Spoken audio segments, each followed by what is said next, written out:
ดีขึ้นแล้วลูกหลานเอ้ยดีขึ้นแล้วลูกหลานเอ้ยขอให้ท่าน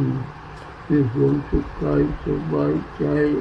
เพื่อรักษาหลวงปู่ในเวลาอาพาธขอให้ท่านมั่นคงของกันในหน้าที่ของเราพร้อมเพียงกันรักษา